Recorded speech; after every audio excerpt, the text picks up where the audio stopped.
Hey guys, let's talk about product pages and how you can optimize them to get the highest conversion rate possible. Obviously, product pages, they're the bread and butter of any e-commerce brand, and it's often a place where you go off track and you're basically seeing people jump off. It's also a page that most brands are sending their traffic directly to. So it's a really, really important page because it's the first touch point they have with your actual website. We need to hook them in. We need to make sure we create desire and motivation so that they eventually at least will buy your product. And I have here on my screen my personal sort of checklist of what I look for on product pages that actually really, really move the needle. And then we're going to dive into some exact examples from other brands where we can kind of see how this is used on a practical level. And by the way, guys, I'm recording this on my podcast, on my YouTube, but I would recommend that you watch the video version because there's a lot of practical examples as well. Make sure to subscribe and like if you think this content is useful, just because of how much effort I actually put into this. So please do hit that subscribe button if it's important. All right, let's jump in. I'm gonna share my screen, and here you can actually see a list of all the different areas that I think is really, really important for a product page. The first thing I want to highlight is if you can make a key promise on a page that makes them instantly interested in a product, such as, for example, get pain-free in 30 days, or get X amount of energy from whatever product. It has to be a promise that makes the product instantly interesting for them. It could also be lose 5 kilos in 20 days, whatever that might be, that instantly hooks them in. That will be a big game changer for your product page. Let's just view a quick example of that. So we go over to one of our clients where we just had a product page with no content that was important before, and then we went in and we actually made this pain-free promise up here, which we know everyone will see, even on mobile, which obviously most of the traffic is coming from. So we have that right there in their face, and this makes a huge difference, guys. So if you're thinking about how to design a PDP, see if you can push the gallery down and create a promise up here. Now that doesn't make any sense for say jewelry or fashion, whatever, because those type of products don't really have promises like that. But there can be products like supplements and like acupuncture mats, something where you basically buy it for the outcome. But I've also have seen if your product is not basically suited for this kind of promise, what you can do, and I'll tie into that a little bit later, is do 3 bullets with the 3 top benefits, because you want to be sure that you instantly hook people with your benefits if you don't have a promise, right? So this is something, it's very direct response heavy, but it actually moves the needle big time. So try that, and it's going to make a big difference. The second thing is having add to cart above the fold. So if we don't have the add to cart above the fold, we're going to suffer tremendously. So let me just show you an example. Here you can see obviously on desktop it's not above the fold, but it is right here. Now the reason it's not above the fold is because of all these upsells and so on. So I think they've done the split test, but it's still fairly high up. One could argue that you want to put it up here, and then all your upsells will go below. So that's a test they will have to run. But we can also take a look at their mobile version, and there they have a sticky add to cart, right? So that's how they make sure that it's above the fold. This is really, really important, guys. We've done a lot of tests, and basically whenever we don't have the add to cart above the fold, we see lower conversion rate. It cannot be really far down the page. Selectors above the fold is kind of the same thing as well, but if we go into any brand, let's see if we can find this one here. So for example, you have colors, and if the colors are all the way down here or something like that, it's going to be a problem. So you want to make sure the colors are easily available close to the button. That's just key. And there are going to be other brands where you have more selectors because you have flavor and you have color and other things like that. So if you have multiple selectors, make sure they really go towards the top of the page. And I've seen a lot of brands suffer from not having it far up the page as well. Reviews present on the page is pretty obvious. Reviews are just such a big thing. If the reviews are not there, then you're not going to be converting as well. So the way to do this is just as one of our clients, but you can just see that reviews are here and they're clickable, and then you instantly scroll down to the reviews. So you need a review plugin for this. This is really basic knowledge. One way you can make them real is to have people upload images, videos, stuff like that. And you can use stamp.io, you can use Trustpilot. All of them are pretty good, and you need to amplify them with images. So make sure that you use one that easily allows customers to upload their images as well. So that's a really big key one. UGC on the page is important too. UGC could be the images we just spoke about, but it could also be that you highlight certain videos. I'll show you an example of that. Obviously we have our reviews, but we could also have a little section here showing the product in action, obviously uploaded from mobile, and that works really, really well, especially if you sort of handpick the UGC you want to use. And you can get that from your Instagram. You can use those videos. You can ask your customers to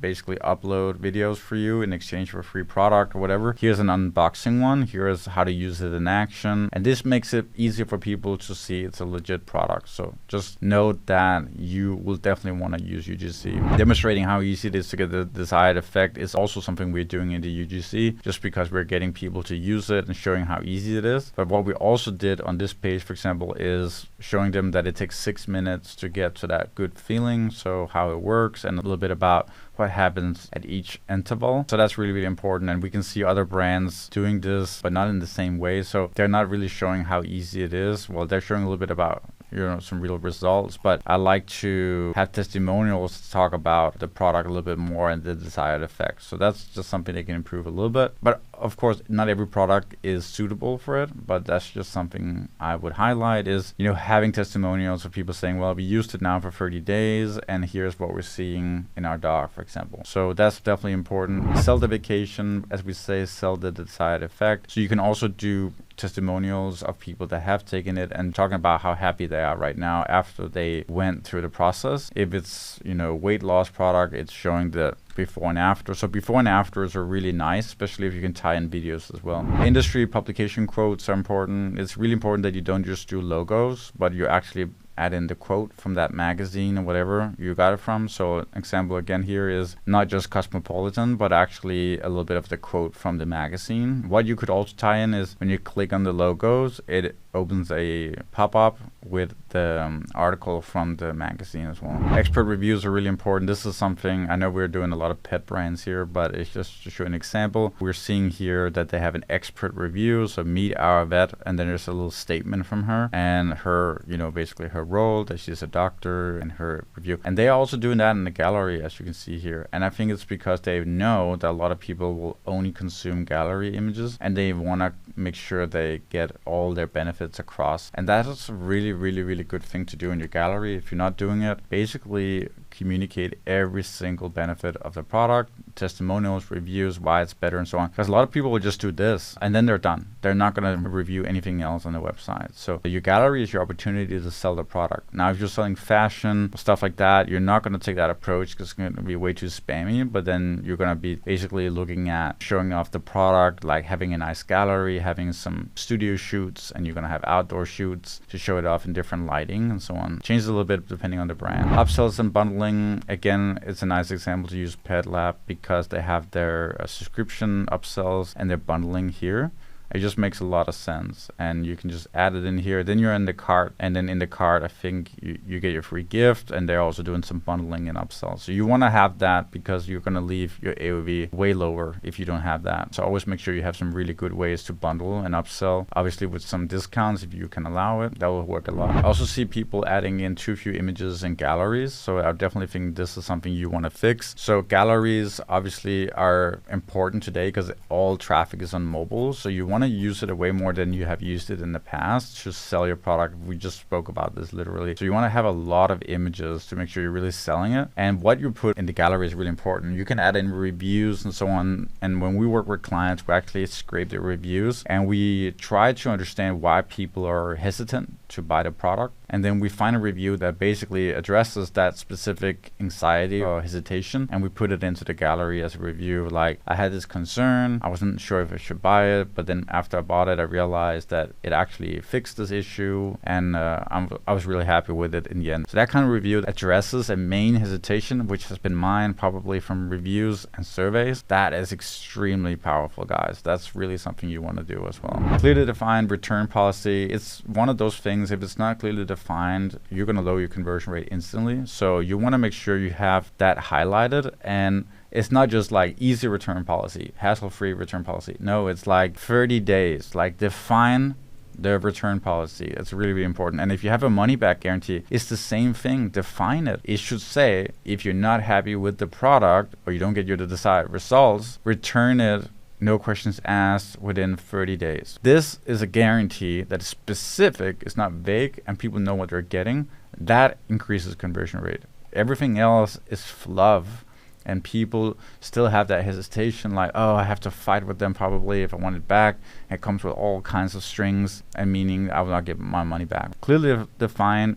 And add this below, add to cart. You have maybe 5 bullets. One is called return policy, one is called money back guarantee, another one is called sizing or sustainability, whatever you want to talk about. And then there's a little one sentence that kind of defines it. And maybe you can still click it and expands it out for even more details on this specific policy. Delivery time defined, that's really, really important too. Let's see if Pet Lab is doing that. It might not be doing it. But having it clearly defined is very, very important, because I want to know when I'm getting the product. And oh, here it actually says, it's just really far down. I kind of miss it. Expected delivery date 3 to 5 business days. You want to have that. And I've seen some good results where they build a custom like algorithm, so it says you should expect to get this Monday, the 18th of May, whatever, instead of 3 to 5 business days, because that forces them to do math, and you want to make it as easy as possible. So you can say expected delivery 3 to 5 business days, and then in brackets Monday the 19th, whatever. Let's take away every single obstacle for the customer, right? That will really help a lot. Payment methods presented on the website, that's really important too. So in every country, there are certain apps where you can pay through your phone. That's really important. You want to show if you have PayPal, Apple Pay. Maybe you have a split payment solution. That's really important too. So make sure you have your split payment or delay payment options present as well. Trustpilot is, or reviews.io is really important, because those third-party reviews actually do matter. Definitely make sure you sign up for that and have it. It's going to be a decent conversion rate if you don't have it, so keep that in mind. And then comparison tables. These can be a pretty good way, and what I recommend is to add in a comparison table in your gallery if it makes sense for your product, just because it just helps people to understand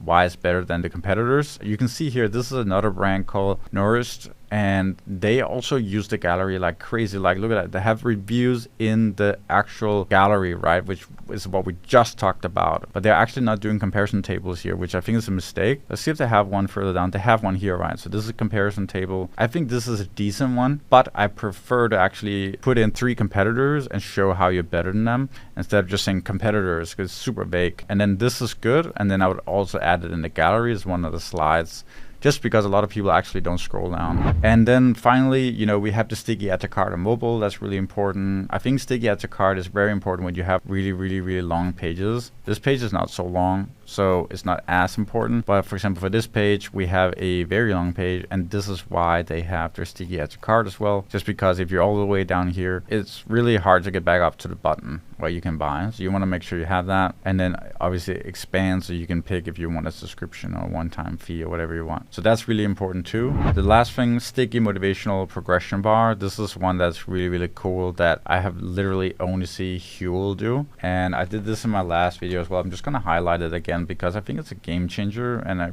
think it's shocking that no one else is thinking about it. So basically, they offer free shipping above a certain threshold. And then if you're on mobile, it looks really good. You can add something to cart. Let's add something again. And you can see how far you are from free shipping, and then the next threshold away you get 10% off. This is huge to boost your AOV, just because otherwise it's easy to miss. I would do something like this that can really, really move the needle in terms of conversion rate. So guys, there you have it. This is literally my list of all the things that you should be doing on your PDPs. And I'm just going to add in everything in a little description on this video on YouTube. So if you want it, go to the YouTube video, click on the description, and then you can see all these points I've been talking through, and then go through your website, go through your PDPs and see if you're doing it. And if not, then there's just a whole lot of things you can work on. Obviously, I prefer if you split test it, and if you don't know how to split test it, we're happy to help you with that, just because we're doing this for 32 brands right now. So yeah, hopefully this makes sense. I think there's a lot of room for improvement for most brands, because that's what we see in our data, but hopefully it helps. And yeah, talk soon. Bye.